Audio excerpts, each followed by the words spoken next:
sommes ce matin à Ballydoyle. Presque 7 heures, juste avant le premier lot. Les invités de la presse peuvent prendre un petit café. On nous a donné la liste des chevaux qu'on va voir ce matin. Donc c'est une longue liste.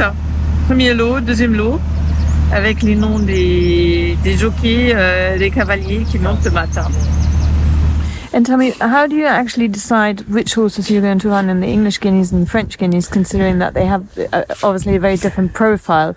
Yes. But what is it that makes you decide they go to one or the other? Yeah, we thought the two horses we were going to go to France with were the two wooden bassets, Camilla Passaro that won your Coles race, and the horse that won in America, Henry Matisse. So we thought that race would suit them. It's around the bend down the hill, and it's a sharp type of race where the English guineas is on straight up a Newmarket. It can be more demanding, where in France you might need a little bit more speed maybe, but that's the way we were thinking of splitting them up. So we were training the two wooden bassets for Newmarket, the two horses that ran late, and then we were training the other two wooden bassets for the French guineas. That's what we're thinking at the moment. So whether that's right or not, I'm not sure. And how was the winter for Kyprios? Very good. Kyprios is over the moon rush. I mean, we think he's forward. He's going to go to Navan, to Leopardstown, to Ascot. And if we got into the year as far as we got last year, we might have a look at the Arc this year instead of going to the... Is it Cadron? Yes. Yes. Mm-hmm. So that's what we were thinking, if we get that far. But it's amazing that we got as far as we did last year, and if that happens again this year and everyone is very happy, we might have a look at the Arc, maybe. So you would. So obviously Gold Cup is the main target. Yes. And then after that you'll see if he is, and then bring him back in. Exactly. No, obviously the two races are here: Navan, Leopardstown, Gold Cup. That's the main target of the first half of the season. And then he went to Goodwood, I think, after that, and then we'll see. But Irish Ledger could be a prep for Arc time, and then whether he goes to the Cadron or the Arc, we could see. But obviously he's 7 or 8? You know, so he's still enthusiastic. Very. But yeah, he's incredible. He hasn't, his whole demeanour, attitude hasn't changed at all since he's a 2-year-old, which is very unusual. But and what is the thinking then to take him then to the Arc? Is that because he has achieved everything else, and you think? Well, listen. I'm not sure, but if everything had went well and he goes to Arc weekend as good a shape as he did last year, it might not be fair to let him have a look at the Arc if we get that far, you know what I mean? So I'm very close, and they was like Western at Ardros as well. Oh yeah.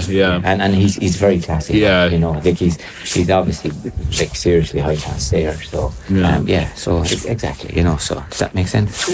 Hey, we're just going to go down and see Trinity College. Going to do a little piece of work. We were thinking of going to Epsom for the classic trial in Epsom. So this is the second last piece of work, and there's another filly going to work as well, Truly Enchanting, but she's going to a fillies listed race in Cork. So the one to watch is the first piece at Trinity College. He's a horse that won his first start in Naas this year, so we just park 50 yards away from it, and we just see him finishing off, if that's okay, everybody. Thanks, everybody. Okay, we'll go straight down. So this is Trinity College doing a piece of work for Epsom, so we're going to see will we send him to Epsom for a trial or not. So It's the race a week tomorrow. Yeah. Exactly. So this is the main work, and he's already had it on in one. So so it'll be interesting. Aidan, what is this track? Can you explain? This is the all-weather Elizabeth, and if you see as they pass it here, this is Tatnam Corner. So this is probably the important bit. So all these type of horses that are going to the classics are going to Epsom, they all canter home around Tatnam Corner. So we get an idea how they work up to it, and then they canter around and canter home. And if you look straight down, that's the Ascot Gallop. It's a straight up 5 furlong gallop. So we're standing at the top of the Epsom Gallop, obviously, and the Ascot Gallop here. Was that still a track that Vincent O'Brien put in? Yeah, these were all Dr. O'Brien put in all these, and these are just exactly the same as they always were. Yeah, absolutely. Yeah. So they're coming along now. He should be taking it off with the lead horse and coming clear soon. It doesn't always happen. Donc alors, comme il a expliqué, c'est une piste qui ressemble à celle d'Epsom. Et ce sont des chevaux qui vont courir dans les courses préparatoires pour la grande course classique.